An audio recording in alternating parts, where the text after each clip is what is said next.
buenas tardes, queridos amigos. Y aquí en otra entrega más de Medicina de Cuerpo y Alma, todos los domingos en Cinevisión de 2 a 3 de la tarde. Aquí un servidor, Juan Estrella, junto a mi compañera, la doctora Álvaro Rodríguez. Buenas tardes, doctor. Buenas tardes. ¿Cómo está? Compartiremos un programa muy interesante. Tenemos, como siempre, la cápsula urológica y la cápsula dermatológica. La doctora hablará hoy de...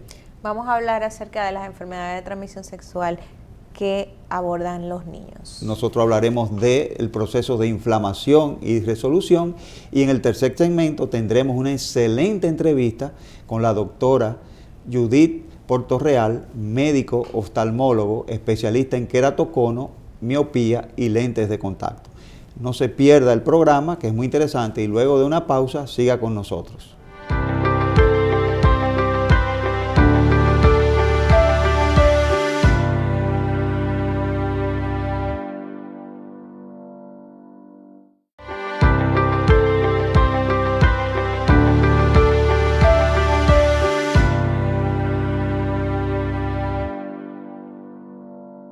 Gracias por estar con nosotros en una entrega más de nuestro programa.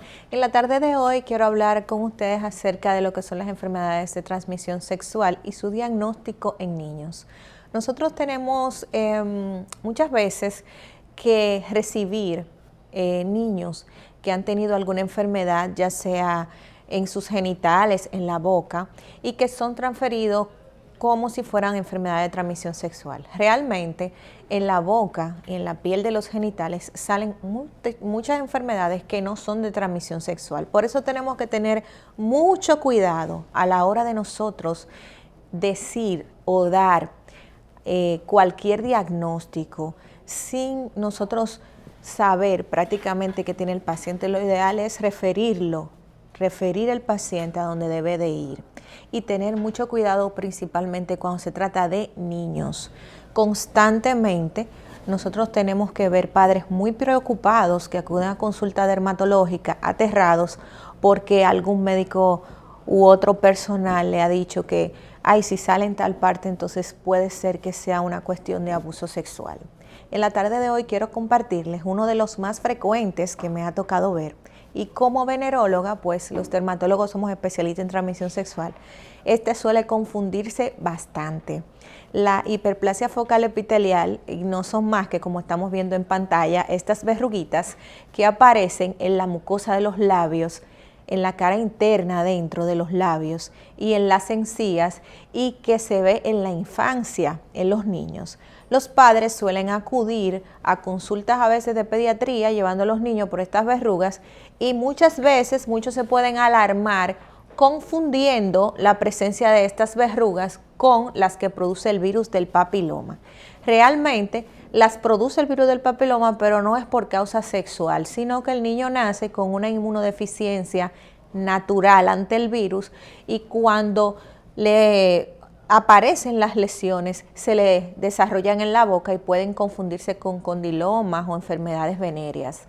Pero realmente no es que el niño ha sido ni abusado, ni tampoco es que ha tenido ningún encuentro de etiología sexual, sino simplemente que hay más de 200 tipos de virus de papiloma, y los niños se enferman del papiloma no de origen sexual. Por ejemplo, los ojos de pescado, lo que nosotros llamamos ojos de pescado, son verrugas producidas por papiloma, pero no son de transmisión sexual. Entonces, cuando nosotros recibimos en la consulta un niño que presente este tipo de lesiones en la boca, tenemos primero que revisar si el niño tiene alguna verruguita en las manos y se mete los dedos en la boca, y también referirlo a un dermatólogo. ¿Por qué? Porque el dermatólogo es el especialista que puede dar el diagnóstico, no levantar sospechas, ni hacer comentarios, ni que con quién se quede el niño, ni que quién lo mira, porque nosotros lo que debemos es manejar siempre la ética y sobre todo ponernos en el lugar del otro, porque podemos estar errados y los padres se asustan mucho. Cuando usted se encuentre con estos casos, por ejemplo, de estas lesiones en la boca, mándelo a dermatología para que reciba su diagnóstico y su tratamiento. El caso de la hiperplasia focal no se pega y es un tratamiento que se puede realizar con crioterapia, que es quemando las verruguitas con un método que nosotros tenemos que es mínimamente doloroso realmente y que es un proceso autolimitado.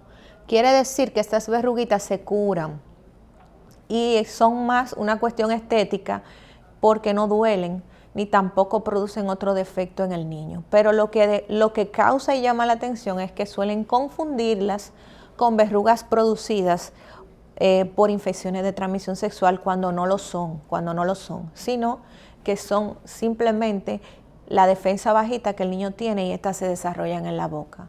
No hay que alarmarse ni asustarse, sino que hay que visitar al especialista indicado para la resolución de estos problemas y realmente manteniendo siempre la ética, ya que suelen ser temas que preocupan bastante a un padre. Si nosotros hacemos cualquier tipo de comentario, el padre se puede asustar. Sin embargo, estas lesiones son benignas y con su tratamiento adecuado desaparecen por completo y no se pegan. La hiperplasia focal epitelial también se llama enfermedad de Heck y es sumamente frecuente en la población infantil dominicana. Muchos niños, nosotros lo vemos con mucha frecuencia en la consulta dermatológica, referidos como si fueran enfermedad de transmisión cuando no lo son. Y por eso traigo a este tema aquí hoy, para hacer conciencia a todo aquel especialista, ya sea un médico general, ya sea un pediatra, que cuando tengan este tipo de casos, pues lo envíen a dermatología para nosotros poder entonces continuar con el diagnóstico y el tratamiento adecuado para ese niño. Hasta aquí mi cápsula dermatológica del día de hoy y proseguimos con el doctor Estrella y su cápsula urológica, y no se pierdan pues nuestra entrevista en la tarde de hoy con la doctora Judith Portorreal, médico oftalmóloga, especialista en queratocono y lentes de contacto. Luego de la pausa volvemos con nuestro compañero, el doctor Juan Carlos Estrella.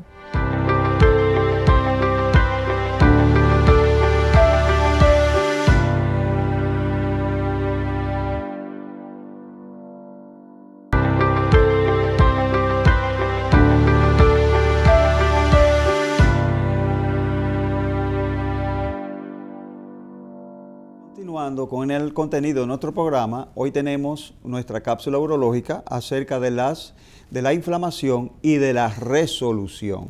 Un proceso muy poco conocido, moderno, todavía en estudio. Se trata de la resolución de la inflamación.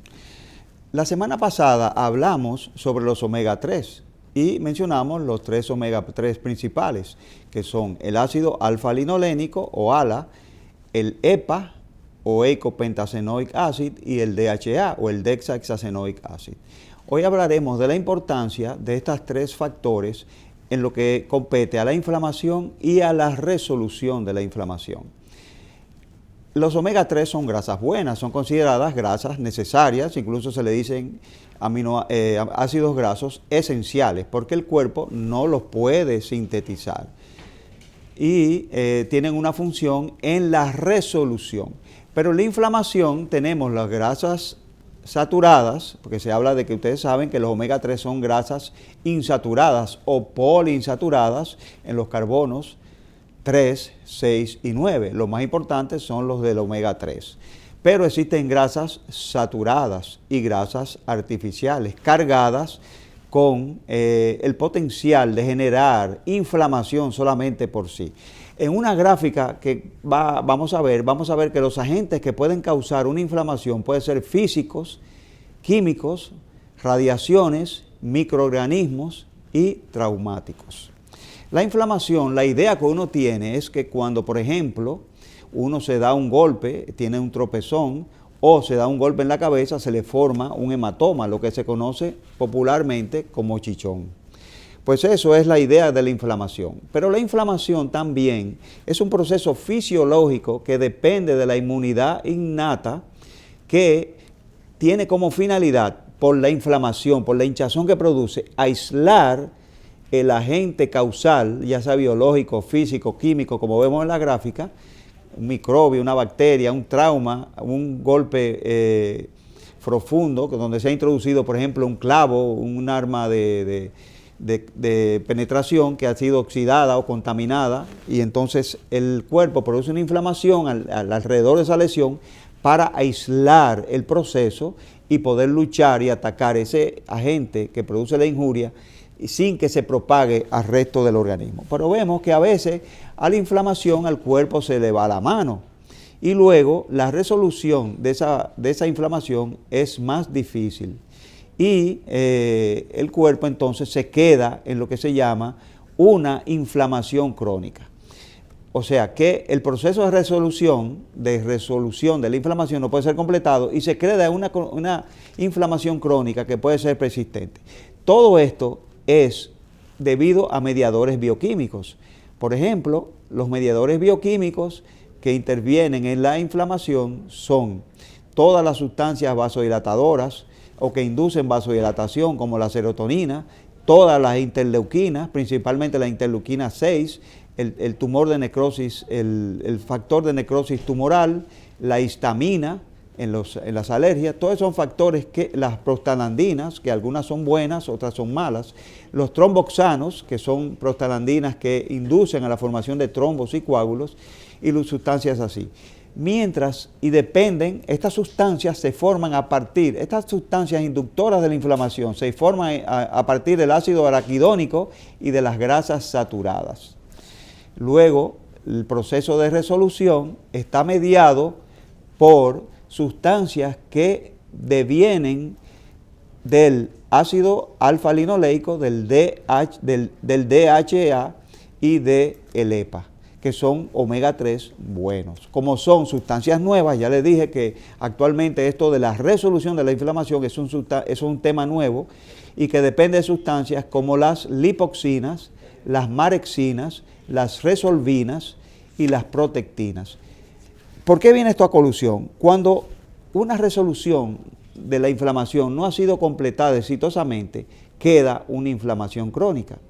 Y esto es lo que da origen a muchas enfermedades conocidas como nosotros y que se conocen como enfermedades crónicas degenerativas, como la osteoartrosis, el Alzheimer, la enfermedad coronaria, la misma arterioesclerosis, la hiperplasia prostática incluso, que cuando se mezcla con hiperplasia y prostatitis crónica, las cataratas y algunas enfermedades degenerativas de órganos sistémicos, incluso en el tiroides, las suprarrenales, todo eso. Como dijimos, la resolución es un tema moderno que está empezando a estudiarse y que depende de sustancias mediadoras que vienen de los omega 3.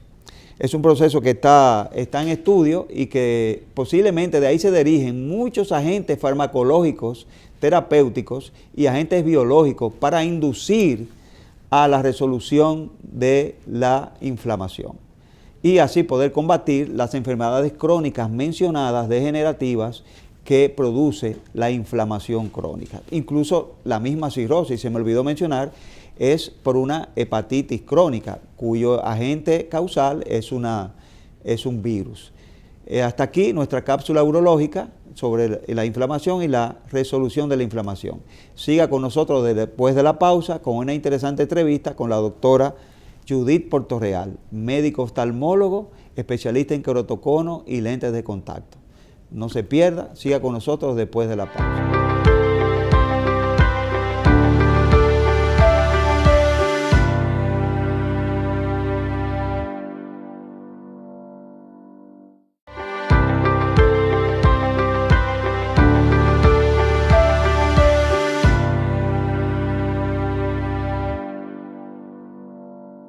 Contenido en nuestro programa Medicina de Cuerpo y Alma. Tenemos hoy una entrevista muy interesante con una invitada que a todos les va a interesar, la doctora Judith Portorreal, médico oftalmólogo, experta en queratocono y lentes de contacto. Bienvenida, doctora, gracias por aceptar nuestra invitación. Doctora, ¿cómo está usted? ¿Todo bien? Todo bien, bienvenida a nuestro programa. Un placer para nosotros tener a la doctora Portorreal aquí en nuestro espacio en el día de hoy. Doctora. No, yo feliz de estar acá con ustedes. Para los que no lo saben, Alba Luz y yo fuimos compañeras de universidad, o sea que aquí no estamos en una entrevista, aquí estamos en una conversación de amigas. De trabajo, dimos clases juntas. Sí, un camino recorrido. Crecimos y aquí estamos. Doctora Portorreal, desde que me enteré que usted venía, vi la palabra queratocono. la verdad que esto es una enfermedad muy poco conocida, incluso para los médicos, porque yo mismo tenía una pequeña noción de lo que era eso, pero como sabía que usted venía, me puse a estudiar y digo, mire, qué interesante esto. ¿Qué es lo que es el queratocono? Su nicho de trabajo, como usted dice.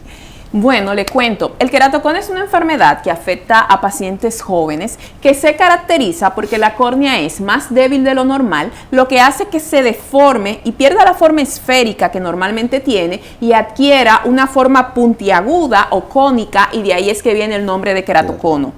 El querato es córnea, cono. Córnea en forma de cono. Cono como un cono de helado. Sí, como un cono de helado. Cuando uno ve los estudios, la córnea comienza a tomar como una forma triangular. Entonces, aunque es una enfermedad poco conocida, como usted dice, y se pasa muchas veces el diagnóstico, es una enfermedad a la que hay que prestarle mucha atención porque afecta a niños y adolescentes. De hecho, es una de las principales causas, y en nuestro país es la principal causa de trasplante de córnea en pacientes jóvenes, ya que es una enfermedad que va provocando pérdida visual progresiva. Sí.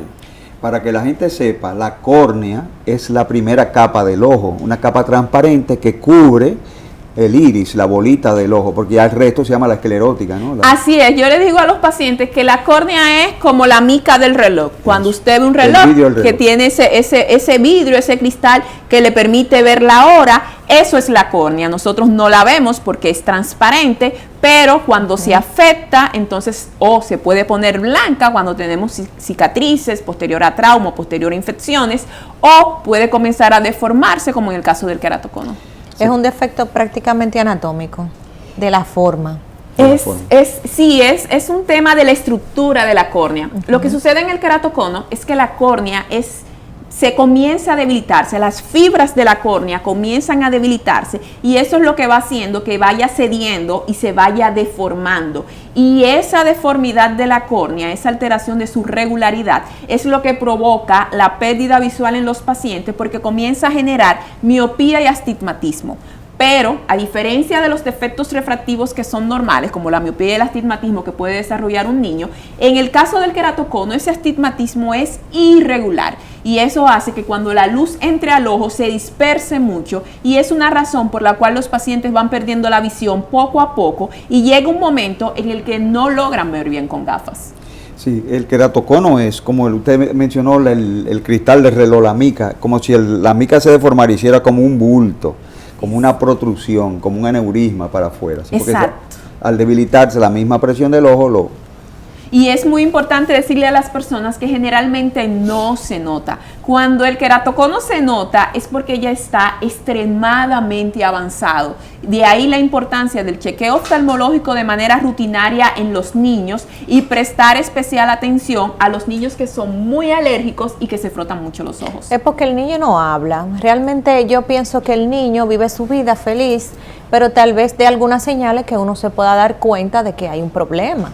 Por ejemplo, porque el niño muchas veces, si es pequeño, no da ningún síntoma. Y es que los niños tienen una capacidad de adaptación increíble. O sea, para el niño, si el niño nota que está viendo borroso, él no le va a decir a la mamá o al papá, estoy viendo borroso. No, él va a comenzar a hacer cosas como entrecerrar los ojos, que es algo que hacen mucho los pacientes con queratocono. Como son niños muy alérgicos, el queratocono es una enfermedad multifactorial. ¿Qué quiere decir esto? Tiene un componente genético, o sea que hay niños que nacen de fábrica predispuestos a desarrollar la enfermedad, pero también tiene un componente ambiental, que son las alergias. Entonces, si usted tiene en casa un niño muy alérgico con dermatitis atópica, con asma, que todo el tiempo está tupido, que todo el tiempo está estornudando y que aparte de esto se frota mucho los ojos, pero no que se hizo así, no. Un niño que se frota los ojos, que llama la atención, simplemente el puro frote, o sea, el como tanto va una gota a la piedra que le hace un hueco, pues lo mismo sucede con la córnea. Tanto se frota un niño que mecánicamente, aunque él no estuviera predispuesto a desarrollar queratocono, mecánicamente la deforma. Entonces, si usted tiene un niño que se frota los ojos, un niño que entrecierra los ojos, un niño que se acerca mucho a la televisión, que es un signo de que no está viendo bien, un niño que se acerca mucho a las pantallas, un niño que la maestra les dice que se distrae con facilidad cuando el niño tiene que prestar atención a la pizarra, probablemente es un niño que está teniendo problemas de visión, y si cuando usted lo lleva al especialista, le diagnostica que tiene astigmatismo o que tiene miopía, pídale al especialista o pregúntele si su niño está en riesgo de desarrollar queratocono, porque muchas veces en las etapas iniciales la enfermedad se le escapa hasta el especialista si no piensa en queratocono. Por eso es muy importante. Muchas veces las personas cuando quieren un chequeo oftalmológico no van a un especialista, van a una óptica.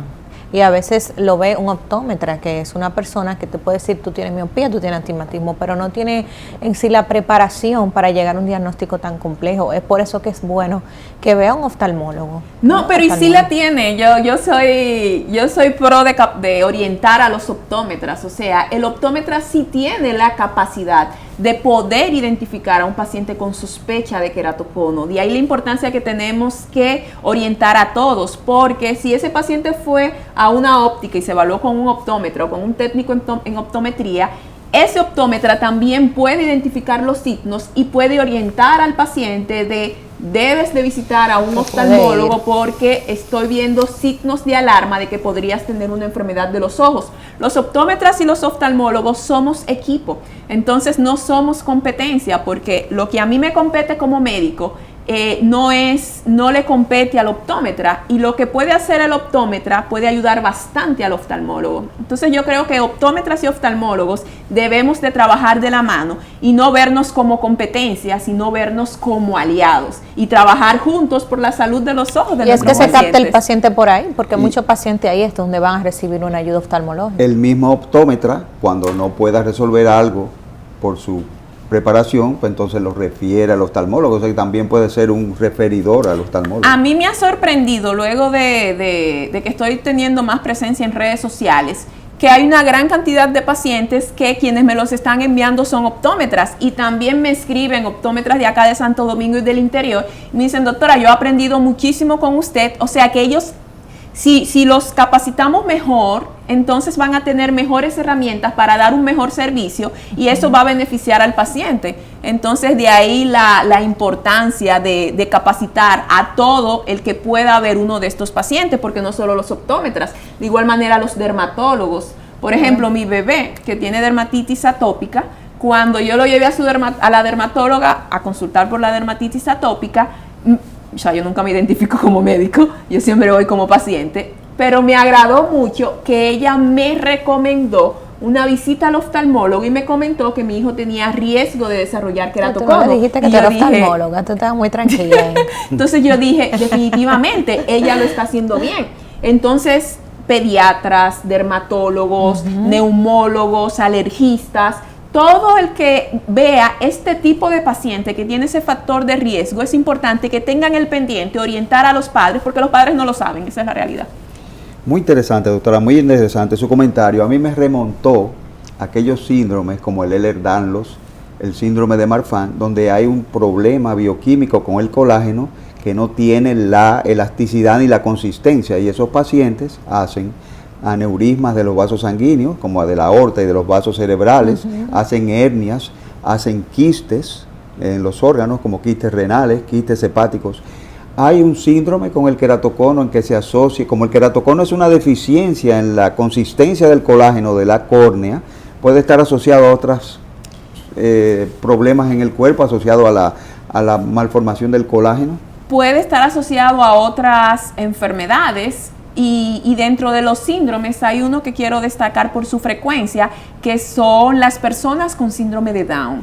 El queratocono tiene una mayor incidencia en niños con síndrome de Down, entonces es importante que estemos al pendiente de estos niños, porque frecuentemente el diagnóstico en ellos se escapa, y cuando llegan al oftalmólogo muchas veces ya tienen el queratocono demasiado avanzado, ya están para trasplante. Entonces, con los niños con síndrome de Down hay que estar pendiente con lo que son las evaluaciones oftalmológicas. Muchas veces hacen muchas manías y entonces no se interpreta porque hacen manías. Sí. Niños con autismo también, que tienen el hábito de rascarse, entonces el frote mecánico puede hacer el tema de la deformidad de la córnea. Lo he visto en uno que otro paciente con Ehlers-Danlos también. Sí. O sea que sí es importante estar podría haber una asociación, sí. ¿Y ese diagnóstico de queratocono, doctora, se realiza en el consultorio ¿Usted puede en una consulta diagnosticarlo por algún método de imagen?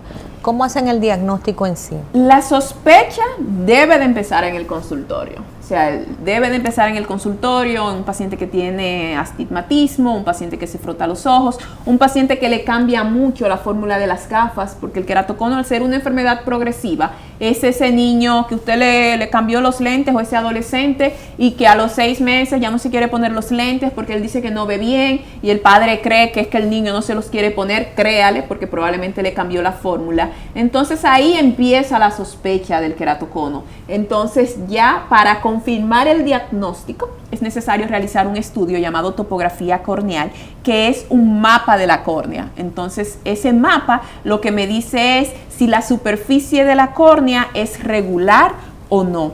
Y hablando de eso, con el tema de los estudios, como experta en el área, yo siempre he tenido la queja de que muchas veces los pacientes llegan a mi tarde. De hecho, es una de las razones que me motivó a comenzar a orientar sobre esta enfermedad. Los pacientes suelen llegar a mi tarde ya en casos avanzados, que ya necesitan lentes de contacto o que necesitan cirugías. Pero ahora que yo estoy ya muy de lleno en el tema, me he dado cuenta que cuando el queratocono inicia es muy fácil que se escape, porque el patrón es como el de un niño normal.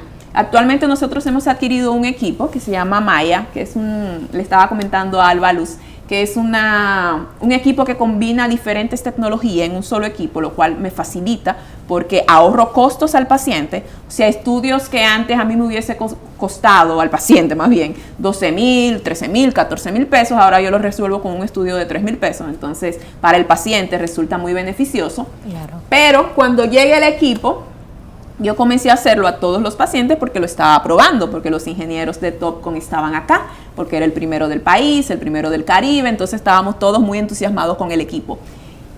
A una jovencita de 17 años que tenía hipermetropía y un astigmatismo de -1, o sea, para los que conocen de los numeritos, es una paciente muy normal en la que yo no sospecharía queratocono, porque el queratocono generalmente se caracteriza por miopía y astigmatismo cuando uno lo suele ver. Pero cuando yo le hago el equipo simplemente por rutina, ¡oh sorpresa! Tenía queratocono. Entonces yo que vivo entre pacientes con queratocono, ese diagnóstico se me hubiese escapado si yo no lo hubiese hecho el estudio por rutina.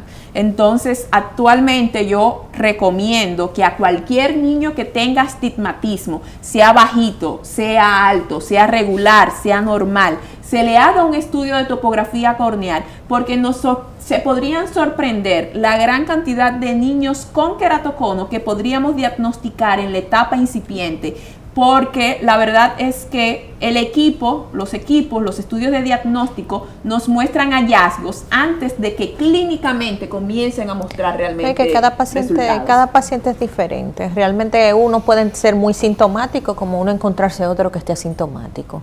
Entonces eso es muy subjetivo. Realmente yo pienso que todo niño que tenga así diagnóstico de miopía, que tenga astigmatismo, debe de profundizarse en el diagnóstico y hacerse su topografía, porque puede que tenga su queratocono y sea tratado por miopía muchos años, el queratocono sigue avanzando y avanzando, porque al final va a quedar el niño en una discapacidad, que es lo que uno busca, que el niño no llegue hasta ahí. Vamos aquí a una pequeña pausa comercial y luego continuamos con nuestra entrevista en la tarde de hoy con la doctora Judith Portorreal, médico oftalmóloga especializada en queratocono. Luego de la pausa volvemos.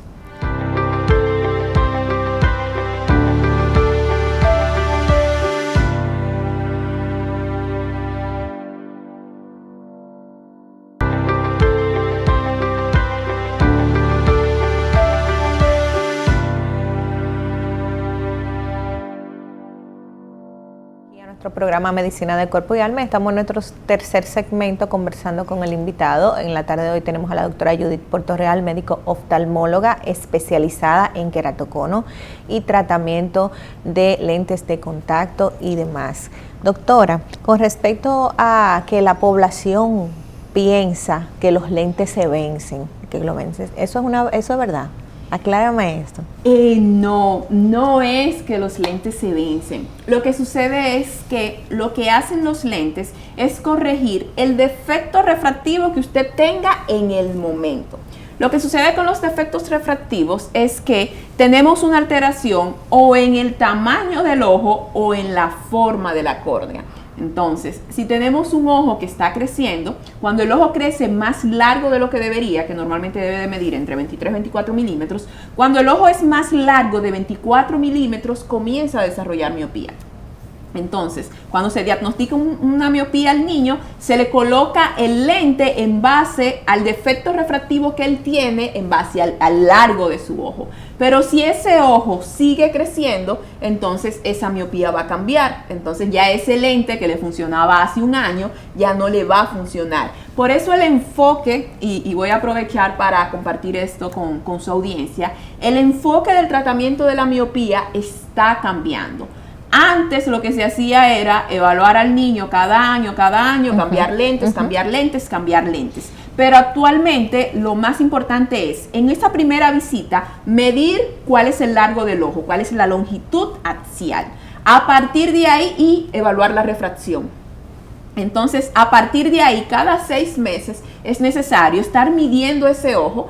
Y si vemos que ese ojo está creciendo a un ritmo muy acelerado, entonces los oftalmólogos o los optómetras que nos especializamos en miopía, podemos comenzar a intervenir ese niño, porque es en la niñez que tenemos tiempo para poder actuar. Podemos intervenir ese niño y con tratamiento, ya sea con gotas, o sea, con tratamiento farmacológico o con lentes de contacto, podemos frenar o retrasar la progresión de la miopía, porque ya se ha demostrado que los ojos más largos, cuando un ojo pasa de 26 milímetros, de 28 milímetros, cuando llega a los 30 milímetros, son ojos que tienen un mayor riesgo de desarrollar enfermedades cuando ese niño alcance la edad adulta, como glaucoma, como problemas de la retina, como cataratas de manera temprana. Entonces, el enfoque de salud pública está cambiando para mejorar la visión de los niños y disminuir las enfermedades en la edad adulta, porque la miopía va a un ritmo muy acelerado.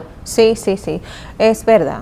Porque cada vez, yo tengo una hija con miopía, cada vez que yo la llevo le ha subido, lo que es en términos llanos, como me dice oftalmólogo, le ha subido la miopía. Y aunque le hemos regulado un poco la tecnología de estar en las pantallas, como quieran. Llévame a tu niña, porque con tratamiento podemos ayudarla. Me llama mucho la atención saber, bueno, que hay otros tratamientos aparte de los lentes para la miopía, porque realmente lo que uno veía era que le ponían lente y que nos desconocía totalmente que había un tratamiento farmacológico para la miopía. Mira, está así, tenemos el uso de la atropina, dosis muy baja, ayuda a retrasar lo que es la progresión de la miopía. Tenemos el uso de lentes de contacto blandos especiales que generan algo que se llama difocus periférico, que se ha visto que su uso ayuda a frenar la progresión de la miopía hasta un 50-60%. Y tenemos también unos lentes de contacto especiales que se usan para dormir, que es un tratamiento que se llama ortoqueratología u orto-K, que es todo lo opuesto. Son lentes que se utilizan en el niño, en el adolescente o en el adulto, si ya no desea usar lentes de día, a la hora de dormir, y mientras duerme, ese lente moldea la córnea de manera que al día siguiente lo que hay que hacer es simplemente retirar el lente al despertarse, y esa persona va a tener buena visión por casi 20 horas. Entonces, de esa manera es como con miopía de noche y sin miopía de día. Es un efecto completamente reversible, con una tasa muy baja de riesgos. Tiene la facilidad de que no estarías utilizando gafas durante el día para nadar, para practicar deporte y demás. Y lo más importante es que me ayuda a frenar la progresión de la miopía. ¿Y se puede usar en adultos para nosotros que queremos dejar de usar lentes? Si encajas, si tienes una miopía menor de 5, si tienes una miopía menor de 5 y tienes una superficie ocular sana, sí, podrías utilizar orto-K. Oh, pero eso es una maravilla. Doctora, ¿es cierto que la presbicia, la aparición con el proceso degenerativo del cristalino, que es el órgano refractivo por excelencia del ojo humano, ¿verdad?, de todos los ojos, es cierto que la presbicia va corrigiendo la miopía?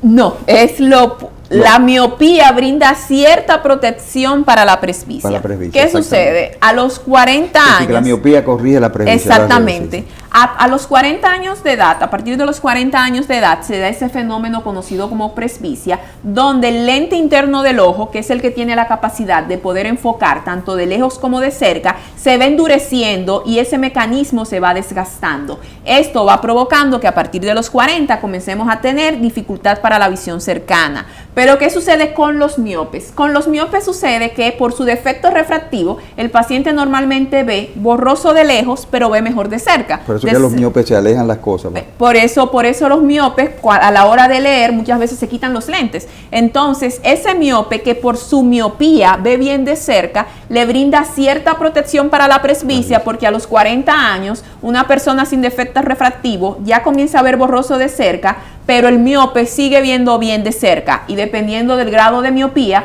puede ver bien de cerca durante 5 años más, hasta los 45, hasta los 50 y hasta los 55. Eso es lo que sucede. Oye, pero hay que darse su chequeo por oftalmología, nosotros los que cumplimos 40. El cristalino. ¿Qué va a estar por allá? El cristalino es lo que te quitan cuando te operan de la catarata, ¿no? Exacto, ese mismo lente que se endurece con los años comienza a cambiar de color, así como en el cabello salen canas y en la piel arrugas, entonces el cristalino comienza a opacificarse y a ponerse un poco blancuzco. Y al opacificarse, ese lente que es transparente comienza a provocar visión borrosa, molestias a la luz, comienzas a ver dificultad de la nitidez de los colores. Entonces, a partir de ahí se decide realizar el tratamiento quirúrgico. Entonces, lo que se hace es, a través de unos huequitos pequeñitos, la catarata se aspira y en su lugar se pone un nuevo lente intraocular artificial que ya es transparente. Es una cirugía ya para toda la vida y de esa manera una persona que ha perdido su visión por catarata puede volverla a recuperar sin ningún inconveniente. Excelente. Doctor, y retomando lo del asunto del queratocono, ya dijimos, ¿verdad?, que un niño que se frote, un niño que tiene antecedentes alérgicos o un niño que sufra de astigmatismo, de miopía, puede que tenga queratocono. ¿Cuál es el tratamiento del queratocono? Después de que ya hicimos los estudios, que lo diagnosticamos, que ya nos dimos cuenta que tiene la condición, ¿qué hacen ustedes para retrasar las complicaciones que puede traerle esto a esa persona que padece de la enfermedad? Excelente pregunta. Mira, básicamente el tratamiento del queratocono se divide en 2 ramas. Hay una rama del tratamiento que va dirigida a tratar la progresión de la enfermedad, porque tenemos que frenarla, porque es una enfermedad progresiva. Y hay otra rama del tratamiento que va dirigida a la rehabilitación visual, o sea, lograr que una persona que esté viendo mal por queratocono vuelva a ver bien. Entonces, para tratar la progresión y evitar que la enfermedad continúe avanzando, existe un procedimiento llamado crosslinking corneal. El crosslinking corneal es un tratamiento mediante el cual podemos generar un endurecimiento de la córnea para que ésta se quede tal como está en el momento del tratamiento. No es un procedimiento para mejorar visión, es un procedimiento para evitar que el paciente vea peor y evitar que termine en trasplante de córnea. Entonces, la otra rama del tratamiento es la rehabilitación visual. Dependiendo de la etapa en la que diagnostiquemos, vendrán las opciones de tratamiento. El tratamiento del queratocono yo digo que es un poco artesanal, donde a cada paciente hay que diseñarle su tratamiento. Entonces, en primer lugar están las gafas. Es la opción más económica y menos invasiva. Pero las gafas funcionan en casos iniciales. Cuando ya el queratocono va avanzando, ya las personas no pueden ver el 20/20 con las gafas. Para esas personas, la siguiente línea de tratamiento sería lentes de contacto, que en el caso del queratocono son lentes de contacto especiales, no pueden ser los lentes de contacto. No los que venden por internet ni ninguna de esas cosas. Son lentes de contacto especiales porque en el queratocono recuerden que tenemos una córnea deforme, entonces necesitamos o un lente blando especial para este tipo de córneas o un lente duro, que nosotros actualmente recomendamos los lentes esclerales, que permiten que un paciente con queratocono vea como una persona normal. Ya si la persona no puede utilizar lentes de contacto o no desea utilizar lentes de contacto, tenemos las opciones quirúrgicas. Hay una cirugía que se llama de anillos intracorneales, que son como unas estructuras de un plástico especial, como digo yo, que se introducen en el espesor de la córnea y de manera mecánica aplanan. De esa manera logramos reducir el astigmatismo y mejorar la visión del paciente con gafas. Ya para los casos más avanzados tenemos las técnicas quirúrgicas de trasplante de córnea, tenemos diferentes opciones de trasplante. Yo recomiendo única y exclusivamente los trasplantes lamelares en queratocono y hay otras técnicas quirúrgicas que están en desarrollo a las que yo le vengo dando seguimiento, que son técnicas quirúrgicas que se están desarrollando en Europa y en la India, que son muy interesantes y muy prometedoras también para los pacientes con queratocono. O sea que de verdad tiene muchas opciones, hay muchas opciones de tratamiento. Doctora, usted ha visto, por ejemplo, me llama la atención que el queratocono es como un aneurisma, vamos a decir, es como el equivalente de un aneurisma en una arteria. ¿Ha llegado a estallar un queratocono, vamos a decir, a explotarse? ¿Ha llegado a estallar por tanta debilidad? Ay, sí, esa es la etapa final del queratocono. El doctor es muy inteligente, déjame decir. Es la etapa final. Eso ha sido el resultado final de traer tantos invitados como usted y la amistad con la doctora. Muy humilde, pero mentira, él es muy inteligente. Eso no sé desde que llegué.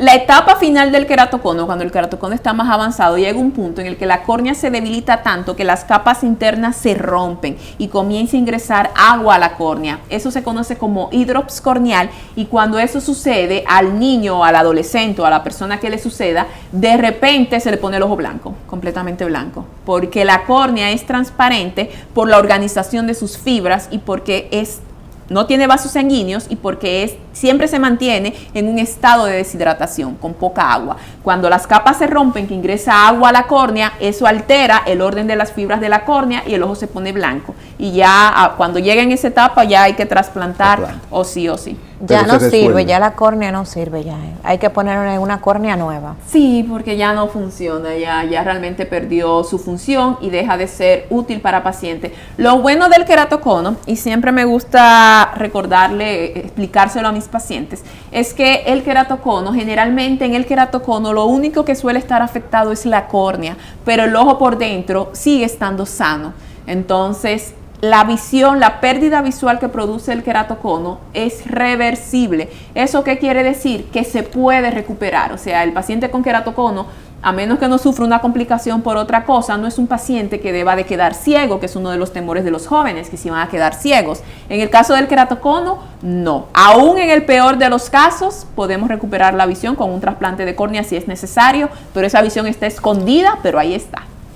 Esas córneas son cadavéricas, ¿verdad? Sí. ¿Existen bancos de córneas? Sí, existen bancos de córneas tanto a nivel local como extranjero. Lamentablemente en el país tenemos una tasa todavía muy baja de donación, entonces la tasa de donación no cubre las necesidades de nuestra población, por lo cual invito a todas las personas que comenten sobre la importancia de donar sus córneas. Así que generalmente en nuestro país trabajamos mucho con bancos de córneas del extranjero. Esa es una asignatura pendiente para el país, un banco de córnea autóctono. Sí, ya tenemos dos. Realmente es lograr aumentar la tasa de donación de córneas. El problema es donde tenemos el impasse es con la donación. Para hacer un trasplante de córnea, la última pregunta, ¿hay que hacer un estudio de biocompatibilidad con los HLA, los grupos sanguíneos? ¿Es necesario hacerlo o es como si fuera un órgano normal, como si fuéramos a trasplantar un riñón, el mismo procedimiento? No, afortunadamente no. Como yo les comentaba, la córnea no tiene vasos sanguíneos. Entonces, de esa manera no tiene que ser compatible, no hay que hacer grupo sanguíneo, sino que como la córnea no tiene vasos sanguíneos, ese es uno de los tejidos que mejor se tolera para fines de trasplante. Y más ahora con las nuevas técnicas quirúrgicas de trasplante, donde solo trasplantamos capas, o sea, ya no hacemos trasplantes completos, trasplantamos la capa de la córnea que está dañada, ya sea anterior o posterior, y de esa manera hemos logrado reducir la tasa de rechazo corneal por debajo de un 5%, o sea que no se hace rechazo al trasplante. No. Wow. Con las nuevas técnicas quirúrgicas muy difícil. Y tampoco los pacientes tienen que tomar inmunodepresores. No, solo en gotitas. Gotitas, excelente. Entonces, doctora, para finalizar nuestra entrevista, ¿qué mensaje usted quisiera darle a la población con respecto al queratocono? Y por favor mencionar sus redes sociales y dónde los pacientes pueden acudir si desean un chequeo con usted. ¿Dónde trabaja? Mi mensaje final es: recuerda que un niño que se frota mucho los ojos podría tener queratocono, así que llévalo a un oftalmólogo. Me pueden encontrar en todas las redes sociales como Judith Portorreal. Pueden ver, si les interesa la enfermedad, pueden ver más contenido sobre esta tanto en Instagram como en YouTube. Y estamos disponibles en la unidad oftalmológica Judith Portorreal, que estamos en la calle José Joaquín Pérez, en el sector de Gascue. Pueden contactar conmigo a través de mi asistente en el 829-633-4232 o vía mi página web judithportorreal.com. Muy interesante. Bueno, excelente. Excelente, muchas gracias por estar aquí. Gracias por todas esas explicaciones tan satisfacientes, tan ilustrativas. y le prometemos invitarla una vez más, siempre y cuando esté dispuesta a sacarnos un tiempo. Ella sabe que tiene que venir. No, yo feliz de volver por acá a conversar con ustedes. Me gustó mucho la entrevista realmente. Y a nosotros también. Sí, nosotros. Porque este programa está diseñado para informar y educar a la población, no solamente médica, sino en general. Y ese es el objetivo de nosotros realmente, llevar esas informaciones novedosas a todo el público. Y bueno, finalmente también a ustedes, queridos amigos televidentes, le damos las gracias por sintonizarnos y les exhortamos a que nos sigan en Instagram y en nuestras redes sociales y que sintonicen los domingos este programa de 2 a 3, Medicina de Cuerpo y Alma. Muchas gracias por su audiencia.